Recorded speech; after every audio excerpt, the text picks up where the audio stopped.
Dans la ville de Naïelma, une métropole moderne où les lumières ne s'éteignent jamais et où les ambitions brillent plus fort que les étoiles, vivait une femme que tout le monde respectait. Son nom, Aïssata.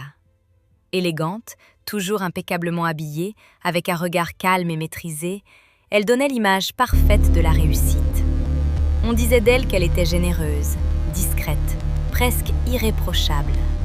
Étage, situé dans un quartier en pleine expansion.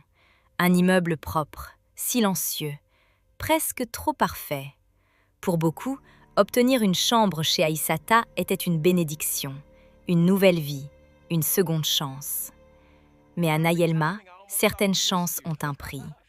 Car personne ne prêtait vraiment attention à ce détail troublant. Les locataires ne restaient jamais longtemps. Certains perdaient leur travail du jour au lendemain. D'autres voyaient leur vie s'effondrer sans explication. Et quelques-uns disparaissaient sans laisser de traces. Et pendant ce temps, Aïssata, elle, ne faisait que s'élever. Toujours plus riche, toujours plus influente, toujours plus intouchable. Son sourire restait inchangé, calme, rassurant, mais étrangement vide.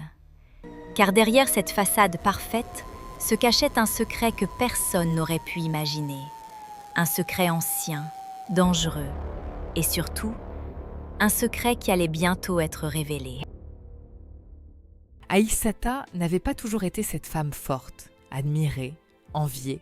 Non, il y a 10 ans, sa réalité était tout autre. Elle vivait dans une petite chambre étroite, au dernier étage d'un bâtiment délabré de Naïelma, un endroit où la chaleur étouffait et où les rêves mouraient lentement. Chaque matin, elle se réveillait avec la même angoisse. Comment survivre à la journée ? Pas de travail stable, des dettes qui s'accumulaient et parfois, même pas de quoi manger. Elle avait connu les humiliations, les regards de pitié, les promesses non tenues, les portes qui se ferment encore et encore. Un jour, après avoir été rejetée pour un énième emploi, Aïssata s'était effondrée dans une ruelle calme. Épuisée, c'est là que tout a basculé. Une vieille dame apparut. Personne ne l'avait vue arriver. Elle était là, debout, immobile, comme si elle attendait ce moment depuis toujours. Son regard était étrange, profond, presque dérangeant. Elle fixa Aïssata, puis dit d'une voix lente « Tu veux réussir, n'est-ce pas ? Aïssata releva la tête, surprise, mais sans répondre. La vieille femme esquissa un léger sourire. « Je peux t'aider, mais il y a un prix. » Le silence devint lourd. Puis elle ajouta « Si tu veux réussir vite, tu dois sacrifier ce que les autres ont de plus précieux. » Aïssata fronça les sourcils. Elle ne comprenait pas vraiment. Sacrifier quoi ? Comment ? Mais une chose était claire, elle n'avait plus rien à perdre. Ses mains tremblaient, son cœur battait fort.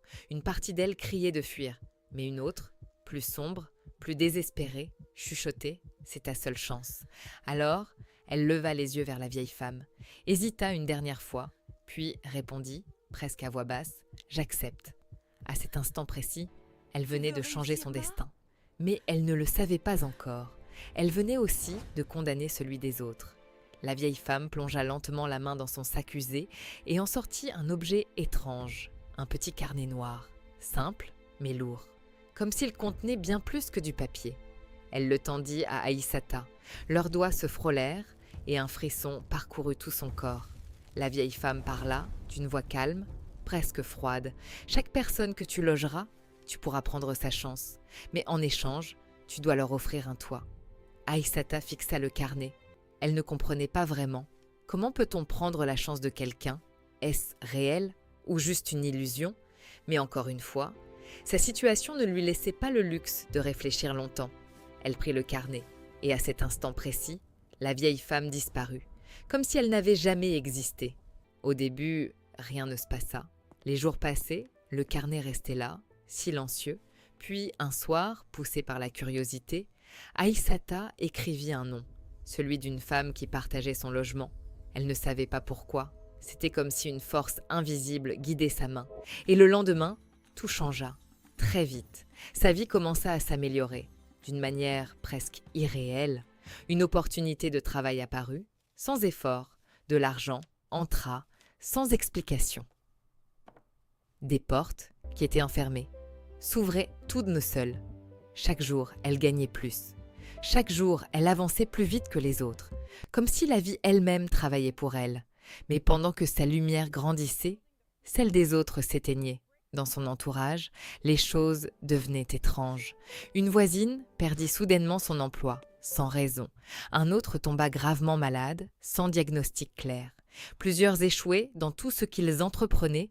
Au début, Aïssata refusa de faire le lien. C'était trop effrayant, trop impossible. Mais un soir, elle ouvrit le carnet et elle comprit. À côté de chaque nom, une inscription apparaissait désormais. Chance transférée. Son souffle se coupa. Ses mains commencèrent à trembler. Ce n'était pas une coïncidence. Ce n'était pas un hasard. Aïssata leva lentement les yeux, comme si elle cherchait une réponse dans le vide. Puis la vérité la frappa, brutalement, silencieusement, définitivement. Elle ne louait pas seulement des chambres, elle ne donnait pas seulement un toit, elle faisait bien pire. Elle prenait ce que les autres avaient de plus précieux, leur chance, leur avenir, leur destin. Et à partir de ce jour-là, elle n'a plus jamais regardé ses locataires de la même manière. Un jour ordinaire à Naïelma, alors que la ville vibrait de son agitation habituelle, une jeune femme fit son apparition devant l'immeuble d'Aïssata. Elle s'appelait Mariam. Elle tenait une petite valise usée, pas très lourde, mais remplie d'espoir. Contrairement à beaucoup d'autres qui arrivaient ici avec la peur ou la fatigue dans le regard, Mariam, elle, avançait avec une énergie différente.